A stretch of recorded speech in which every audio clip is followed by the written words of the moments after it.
Bueno, y finalmente, como ya me aburrí de hacer videos aparentando tanta formalidad, entonces ahorita estamos en una nave espacial destruyendo coronavirus y vamos a hablar de las vacunas mientras eh, estamos en esta célula NK destruyendo coronavirus. Bueno, existen diferentes tipos de vacuna y entre las vacunas que tenemos son las vacunas de toxoides, de polisacáridos. Podemos tener el agente infeccioso atenuado, el agente infeccioso muerto, inactivado, una vacuna de subunidad, una vacuna de ácido nucleico o virus modificados o partículas parecidas a virus. Y todas estas tienen diferentes efectos a la hora de activar el sistema inmune. El principio de dar una vacuna es simular una infección real para activar el sistema inmune, particularmente el sistema adaptativo y poder generar memoria inmune. Y para esto hay que empezar por estimular al sistema inmune innato para que éste luego estimule al adaptativo y esta respuesta tiene que ser suficientemente fuerte para generar memoria inmune, pero no tan fuerte como para generar enfermedad y suficientemente específica para que no cause enfermedad autoinmune. Entonces, ¿qué respuesta nos interesa? Nos interesa la respuesta de anticuerpos. Los anticuerpos son muy efectivos para neutralizar toxinas. Tétanos, difterias, también impiden infecciones bacterianas, como por ejemplo la inmunidad del neumococo o contra hemófilos influenza está principalmente mediada por anticuerpos. También pueden proteger epitelios si se produce inmunoglobulina del tipo A.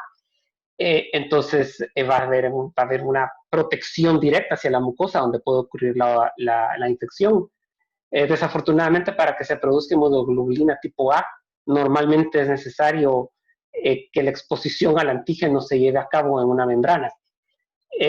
Y esta es la razón por la cual tenemos una influenza de vacuna nasal, que por cierto, por otras razones no funciona tan bien como la vacuna inyectada, la vacuna de rotavirus, que es oral, o la vacuna oral de la poliomielitis. Después también son muy efectivos contra infecciones virales que circulan en la sangre, como hepatitis B, varicela y otros herpes virus, aunque en general contra muchas infecciones virales los anticuerpos pueden ser muy efectivos. La respuesta celular es de primordial importancia en infecciones virales. Y uno de los ejemplos clásicos donde potencialmente la respuesta de anticuerpos no funciona mucho, no es importante, y la respuesta celular es vital, es en la vacuna del virus del papiloma humano. Entonces, ¿cómo activar el sistema innato?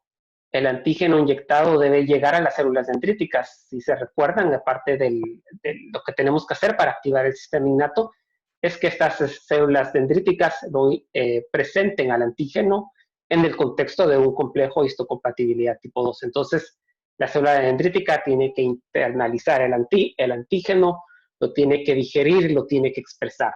Después esta célula dendrítica tiene que activar a las células CD4 y a las células B, y esto tiene que ocasionar la expansión clonal de CD4, CD8 y células B, y tiene que ser esta activación robusta para generar células de memoria y que estas células de memoria puedan persistir por un tiempo prudencial. No todos los antígenos son iguales. Están los que se ligan directamente a los receptores de reconocimiento de patrones. Y los toxoides, como el tétano o difteria, el lipopolisacárido. Hay unos que no se pueden unir a nada, como los polisacáridos. Los polisacáridos de un estreptococo no se unen fácilmente a estos antígenos o estos receptores de patrones. Y hay algunos antígenos, algunos virus que esconden sus antígenos y que entonces los hacen irreconocibles al sistema inmune. Las estrategias que se utilizan en una vacuna, por ejemplo, es que se une un toxoide con un polisacárido. Entonces el toxoide activa el receptor de reconocimiento del patrón, ayuda a la fagocitosis del polisacárido junto con el toxoide, y entonces finalmente se tiene una vacuna que es bastante efectiva. Y este es el caso de la vacuna de tétano o de pertussis, que cuando se combina con hemófilos o con estreptococo, o como la PCV13, una de las vacunas más modernas contra el neumococo.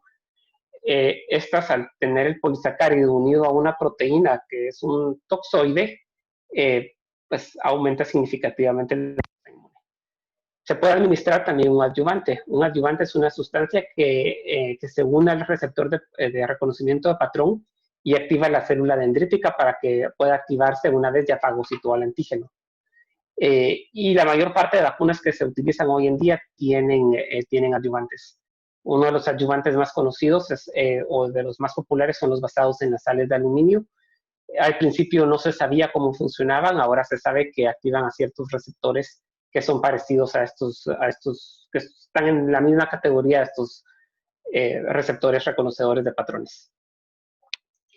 Otra forma es desnaturalizar a un virus de forma que exponga sus antígenos reconocibles. O otra cosa que se puede hacer es causar una infección real con un virus que produce menor patogenicidad, pero que tiene la misma inmunogenicidad.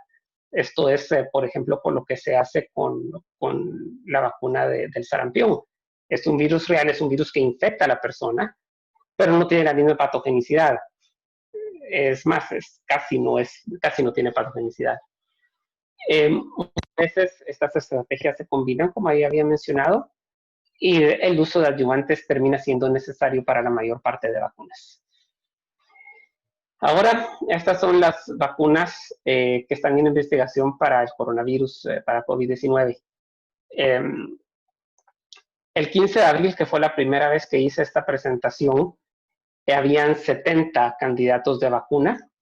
Hoy hay 161. Hoy, hace 2 días, al 8 de junio. Y aquí está aquí pueden ver el número de candidatos que hay por cada tipo de vacuna. Son muchos tipos y desconocidos significa que estos de Milken Institute no pudieron encontrar exactamente qué era lo que proponían hacer, entonces pusieron desconocido. Tenemos suficiente de hablar de los que sí conocemos como para ponernos a ver de los desconocidos. Entonces, de los tipos de vacuna, el agente infeccioso atenuado produce la infección real, se logra cultivando el virus in vitro de forma serial en diferentes líneas celulares. Generalmente el virus puede ser tan dañino para las células y es un proceso de prueba y error. Si el virus mata todas las células, no puede haber pasaje seriado.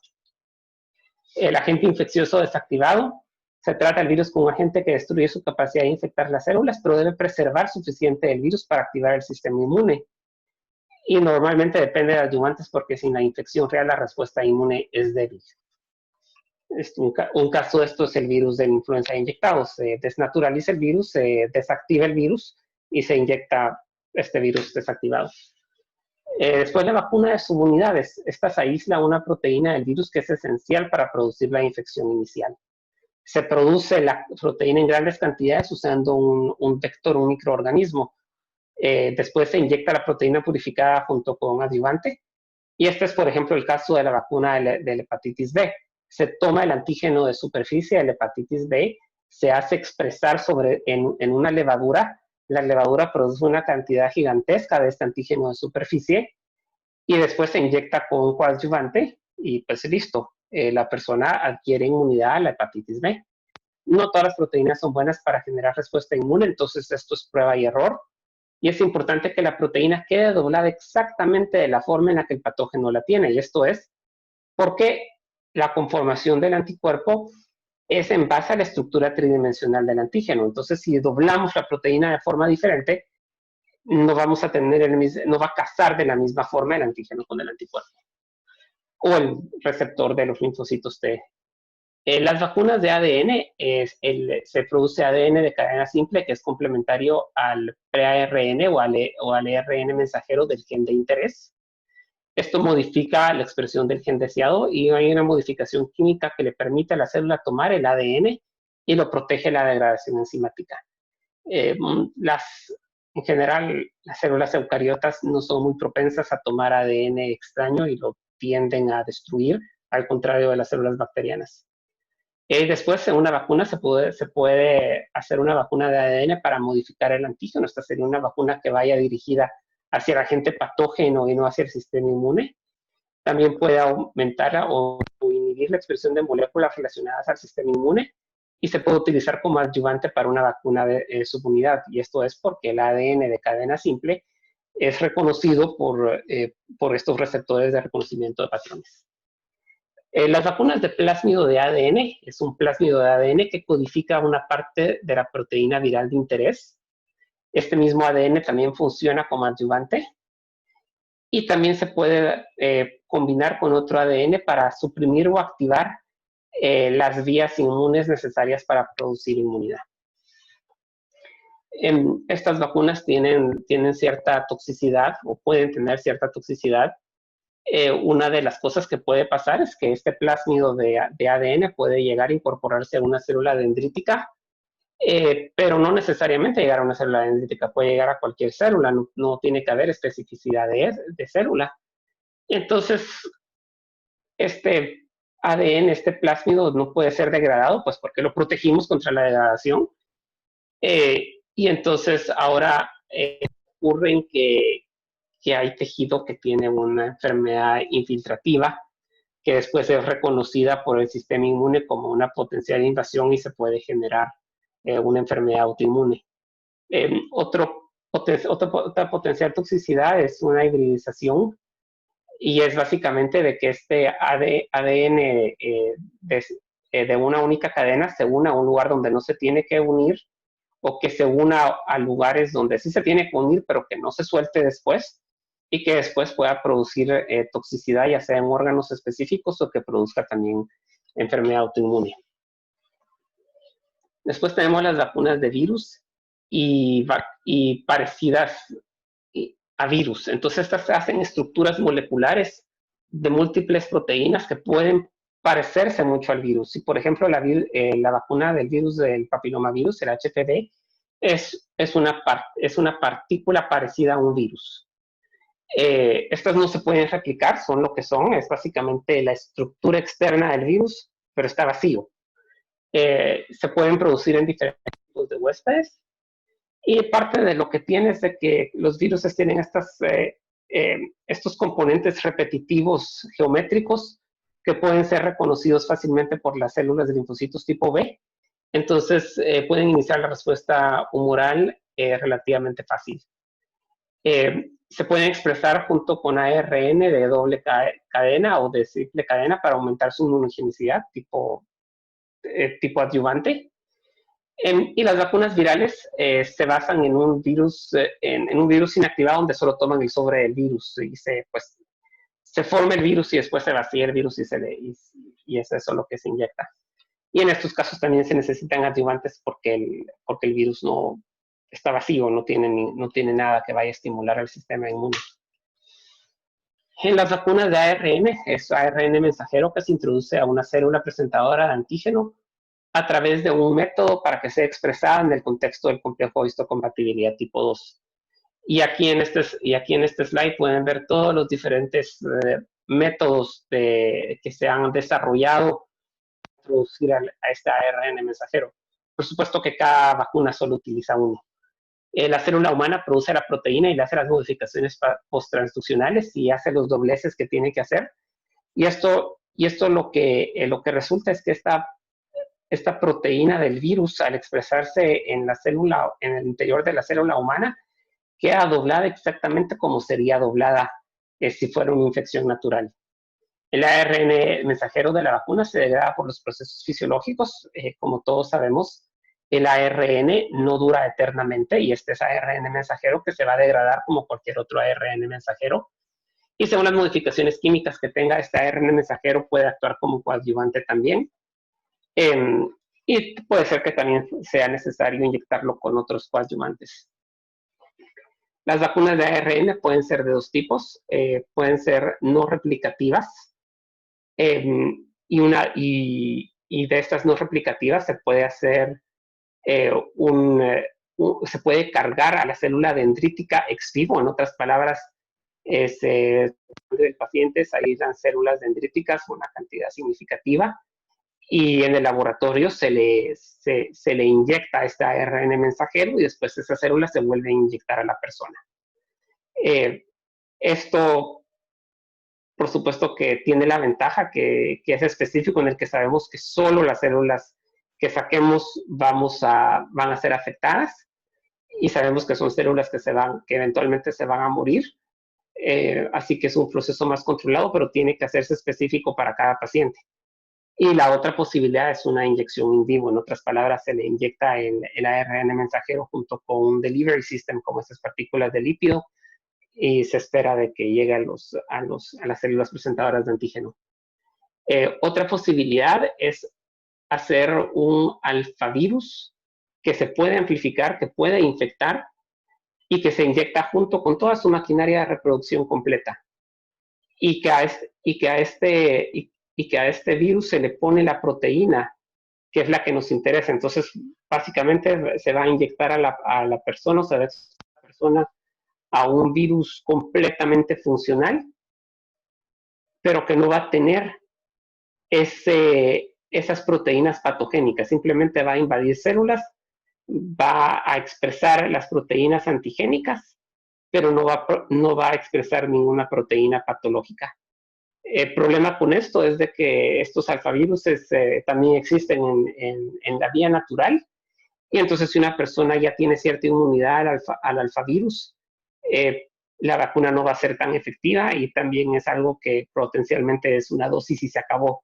Si se vuelve a vacunar, pues el sistema inmune va a reconocer también la maquinaria de reproducción del alfavirus, y nunca va a llegar a producir estas cantidades de la proteína del virus contra el cual queremos proteger. Estas son las vacunas contra el coronavirus que están en fase clínica. Tenemos 4 vacunas de virus inactivado, 2 vacunas de un vector viral no replicativo, 2 vacunas de ARN, una vacuna de ARN y una vacuna de subunidad proteica. Y estas son las vacunas en la fase en la que están, quién está dando el dinero y qué otros candidatos se han hecho con la misma plataforma. Entonces, por ejemplo, tenemos esta vacuna de ADN, esta es la de Inovio, voy a hablar de esa dentro de un rato. Esta se administra intramuscular con un proceso de electroporación. Está siendo financiada por el Coalition of Epidemic Preparedness, por la Fundación Gates y por el Departamento de Defensa de los Estados Unidos. Y esta vacuna ha producido candidatos contra el virus de Lassa, el virus de Valle de Nipah, VIH, filoviruses, virus de papiloma humano, para cáncer, para el virus de Zika y para la hepatitis B. Ninguna de estas opciones ha sido comercializada. Son candidatos que han realizado, pero no algo que podamos ir a la farmacia y que ya tengamos un estudio donde se haya demostrado que la tecnología, que esta plataforma es efectiva y segura. Después tenemos estos 4 de virus inactivados, que es el Instituto de Biotecnología de Beijing, es el Instituto de Productos Biológicos de Wuhan y la Academia China de Ciencias, y no hay mucha información de ellos. Sinovac, que es otra empresa china, es una empresa privada china, está produciendo esta otra vacuna de la cual sí vamos a hablar, y esta plataforma ya fue utilizada como un candidato para la vacuna del SARS del 2003. Después, este es un vector viral no replicativo también de CanSino, que es una empresa china del Instituto Chino de Beijing de Biotecnología y el Canada National Research Council. Y esta es una vacuna basada en un adenovirus del tipo 5. Y hay una vacuna que se hizo con esta plataforma contra ébola. Este es el consorcio de Oxford, que es la vacuna que va a ser distribuida por AstraZeneca. Y este es otro vector viral no replicativo muy parecido a esta china, solo que en vez de utilizar el adenovirus tipo 5, utiliza un adenovirus de chimpancé.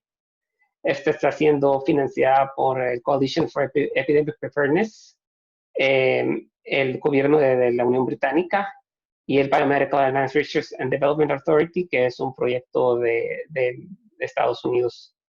Y esta plataforma de vacunas tiene candidatos para influenza, tuberculosis, virus de chikungunya, el virus de Zika, meningococo del tipo B y la plaga.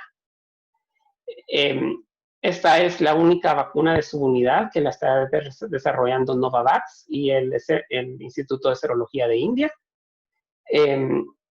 Este es, básicamente han agarrado la glucoproteína completa de la proteína S y la han puesto una nanopartícula con un adyuvante propietario de Novavax.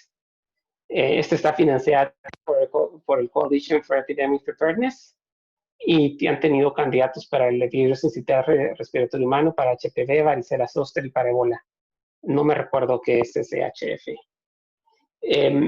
Esta es la vacuna de Moderna, que es la que está patrocinando los institutos de salud de Estados Unidos. Es una vacuna basada en ARN. Es un ARN encapsulado en una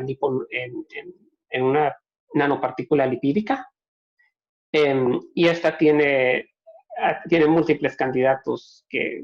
La plataforma ha sido utilizada para muchos candidatos, incluyendo Ebola y SARS, financiada por el Coalition for Epidemic Preparedness y por BARDA. Una de las ventajas que tienen las vacunas de ARN es que una vez se conoce la secuencia, es fácil iniciar el proceso de producción. También producir masivamente secuencias de ARN mensajero es fácil y barato, lo cual se presta a una plataforma en la que, como en este caso que tenemos una epidemia, que podemos desarrollar una vacuna con relativa rapidez. El problema es que no se ha podido, nunca se ha probado que la plataforma sea segura. Potencialmente segura, porque la ARN sabemos que se degrada, sabemos que no va a ser algo permanente, pero no sabemos cuál va a ser su predisposición para formar autoinmunidad y tampoco sabemos cuáles van a ser los efectos a largo plazo de esta nanopartícula lipídica. Y también Pfizer está haciendo algo muy parecido a lo de Moderna. No hay mucha información de esta vacuna y básicamente son 3 diferentes candidatos y básicamente están probando los 3 candidatos simultáneamente en estudios de fase 1. Entonces, la primera vacuna de la que voy a hablar es la de Inovio. La Inovio 4800 es el plásmido de ADN. Y para administrarse se utiliza este dispositivo de electroporación, que si me preguntan a mí, más bien pareciera un dispositivo de tortura de la Edad Media. Pero la idea es de que se inyecta el plásmido de ADN, la vacuna, y después de inyectar la vacuna, la persona que está inyectando la vacuna va a tener la opción de utilizar este maravilloso dispositivo que tiene 2 electrodos que son agujas, y esto va a producir una carga eléctrica, y esta carga eléctrica le va a permitir a las células del área tomar este plásmido de ADN.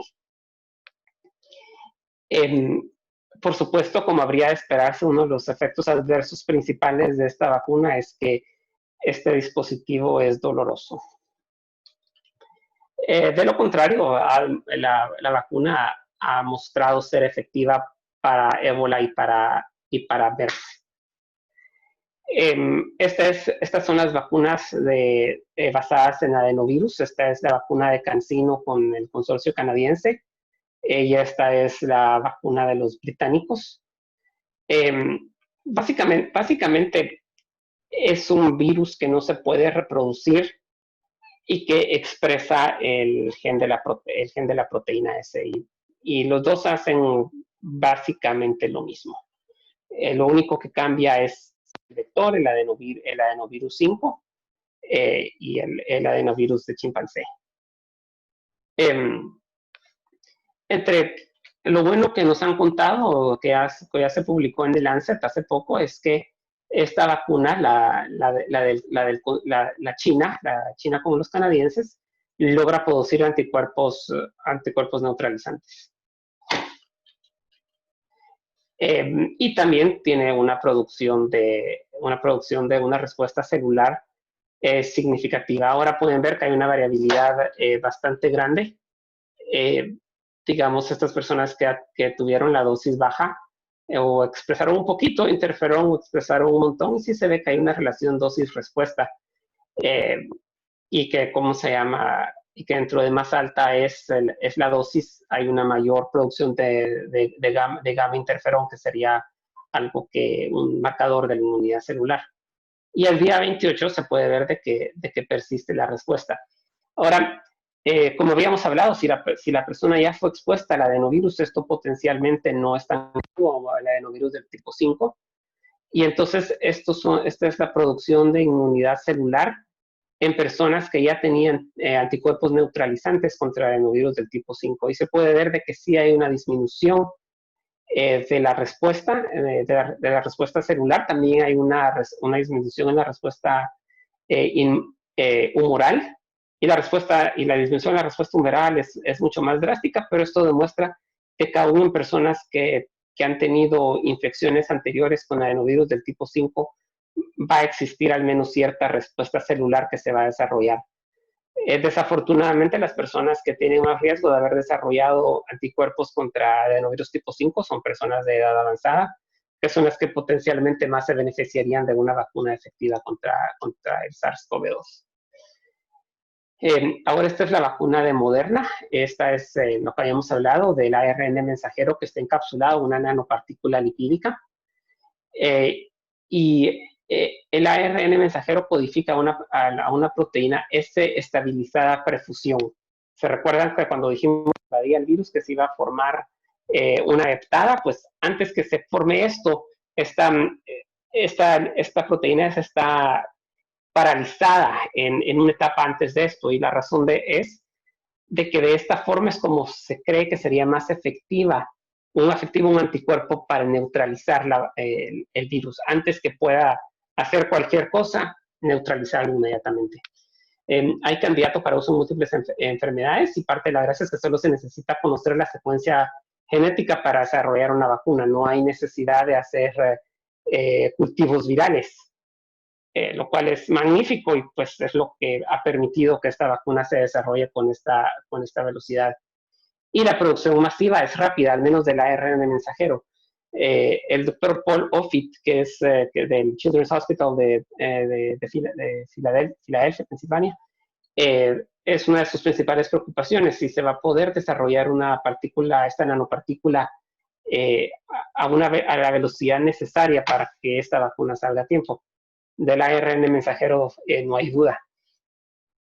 Estos fabricantes, Moderna publicó recientemente un artículo donde decían que la vacuna funcionaba. Desafortunadamente no fue un artículo científico, sino que fue un press release.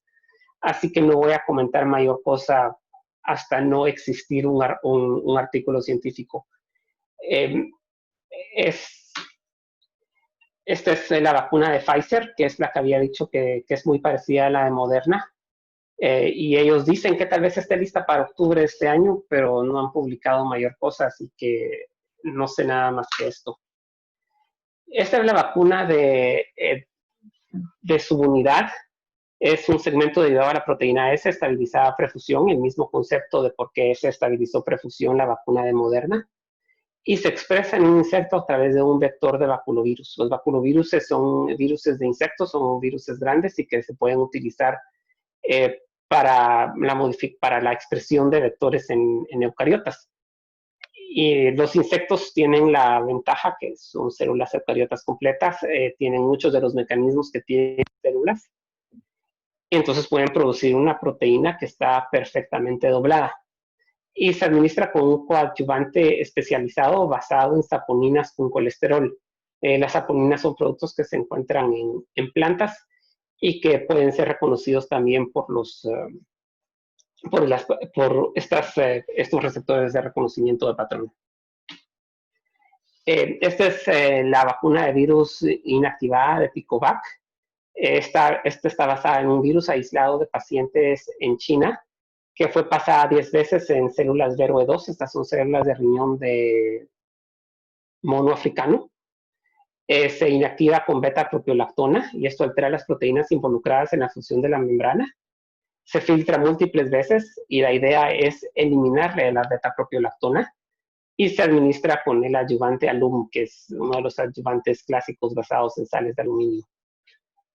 En Monos rhesus no causa respuesta celular, y y en monos causa protección contra infección tras 3 dosis e inoculación de virus directo al pulmón, y anticuerpos neutralizantes dirigidos a S1 en ratones y en monos. Y ya está, publicó algo el mes pasado en Science, y pues ahí está la referencia. Finalmente, hablando del financiamiento, el financiamiento de casi todas es del Coalition for Epidemic Preparedness, que es una fundación que estableció la Fundación Gates. Y después hay otras entidades que están financiando la producción de vacunas. Pfizer es el único que está desarrollando una vacuna en lo que aparenta ser su propia cuenta. Todos los demás están asociados con agencias de gobierno, o al menos con el Coalition for Epidemic Preparedness. Entonces, el CEPI fue fundado en Davos por el gobierno de Noruega e India y la Fundación Bill y Melinda Gates, el Wellcome Trust y el Foro Económico Mundial. Sé que a muchas personas les incomoda la idea de Bill Gates, pero hay que tener en cuenta de que la Fundación Gates es solo parte de esto. El Wellcome Trust tiene un historial muy amplio en el mundo científico, y el CEPI ha asegurado aporte financiero otra vez de la Fundación Gates, otra vez de Wellcome Trust, de la Comisión Europea y de diferentes gobiernos: Australia, Bélgica, Canadá, Dinamarca, Etiopía, Alemania, Japón, México, Noruega y el Reino Unido. Adicionalmente a este aporte de estos gobiernos soberanos, también han aceptado donaciones del sector privado y de fundaciones filantrópicas, y están haciendo un llamado para conseguir $2 billones para apoyar este programa de la vacuna. Y estos son los gobiernos que eventualmente han dado más dinero, y después está el Fondo de las Naciones Unidas de Respuesta Solidaria al COVID-19, que han dicho que van a dar 1.4 billones, los 2 billones que el CEPI necesita. La idea de CEPI no ha sido involucrarse en el desarrollo de las vacunas. Lo que CEPI está haciendo es que está financiando la producción masiva de estas vacunas, están financiando que se construyan las fábricas para poder producir las vacunas de forma masiva, sabiendo que no todas las vacunas van a llegar a ser comercializadas. Y esto es porque el ramp up de la producción es uno de los factores que más limita la distribución rápida de las vacunas.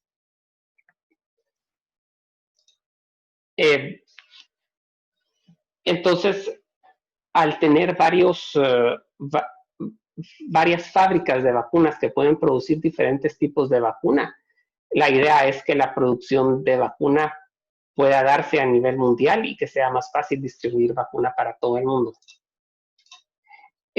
Después han hablado un poco de teorías de conspiración sobre CEPI, que fue fundada en el 2017, y que entonces, como ya esto iba a ser necesario, pues epidemiólogos e infectólogos hemos estado teniendo esta pandemia por un virus respiratorio desde hace muchísimos años, y hemos tenido de práctica el SARS en el 2003, después tuvimos el MERS en el 2007, creo yo, después tuvimos H1N1, tenemos la historia de la pandemia de influenza de 1917, 1918, después hubo otra pandemia en 1956, 1957 con la gripe de Hong Kong.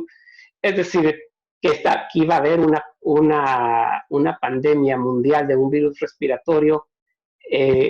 No era una pregunta si iba a suceder, sino que la pregunta era ¿cuándo? Y pues CEPI fue fundada con esa idea. Después Bill Gates participa en múltiples foros de salud global, y CEPI tiene una gobernanza que es independiente de su fundación, y quien quiere ir a buscar a internet, ahí está el currículum de todos los funcionarios de CEPI. CEPI no es dependiente en totalidad de la Fundación Gates para ser financiado, sino que es financiado por múltiples gobiernos, institutos y otras fundaciones sin fines de lucro independientes a las de Bill Gates. Gates ha propuesto y financia múltiples programas de vacunación a través de Gavi. Usa las vacunas que todos usamos, las vacunas que vamos y nos puso nuestro doctor para la influenza o con la que vacunan a nuestros hijos contra sarampión, son las mismas que utiliza el programa Gavi alrededor del mundo. La diferencia es que las compran y las distribuyen a bajo costo. Y es ahí donde la idea que Gates quiere priorizar a los países en vías de desarrollo para que obtengan la vacuna del COVID-19, y el foco son los países donde el distanciamiento social no es factible. Nunca ha existido ni existe nada con microchips, son relativamente caros, necesitan lectores externos, y todos hemos adoptado voluntariamente este sistema para mantenernos track, y si alguien quiere verlo, lo espeluznante que puede ser, pueden buscar en Google Mobility Tracking, y Google tiene perfilado qué tanto nos estamos moviendo en cada país después de la epidemia de coronavirus. No tienen información que nos identifique personalmente, pero créanme que no la han publicado no porque no la tengan, sino que porque no quieren.